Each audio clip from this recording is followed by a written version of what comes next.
Hello বন্ধুরা, দিনটা ছিল বিশ্বকর্মা পুজো এবং বুড়ো রান্না পুজোর দিন। তো আমার নিমন্ত্রণ হয়েছিল আমার বন্ধুদের বাড়ি। তো দেখো, প্রথমেই আমি আগে মিষ্টিটা কিনে নিলাম। মিষ্টি কেনা হয়ে যাওয়ার পরে আমরা এবার ওদের বাড়ির উদ্দেশ্যে রওনা দিলাম। বাড়ির যেহেতু খুব কাছে হয়, আমরা হেঁটে হেঁটেই যাচ্ছিলাম, আমি আর আমার দাদার মেয়ে।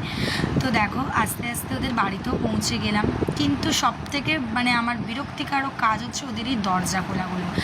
খুলে খুলে খুলে খুলে যেতেই হবে। কী যে বিরক্ত লাগে বলে বোঝাতে পারবো না। আমি এলে সবসময় বলি বাইরে তুই আয়, আমি চলে যাচ্ছি।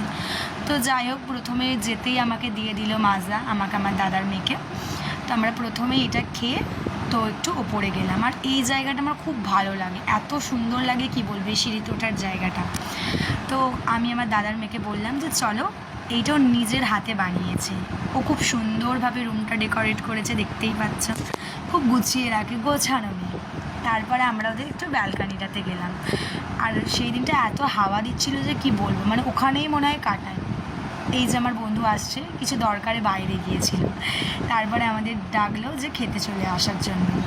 তো খাওয়ার ভিডিওটা আমার ঠিকঠাকভাবে করা হয়নি, কারণ এত পরিমাণ গল্প করছিলাম যে ভিডিওটাই ঠিকঠাক করে করা হয়নি। তো খাওয়া দাওয়ার পর একটু বসে ওকে টাটা করে এবার আমরা বাড়ি যাওয়ার উদ্দেশ্যে আবার রওনা দিলাম। তো ভিডিওটা ভালো লাগলে অবশ্যই লাইক আর কমেন্ট করবে। Thank you.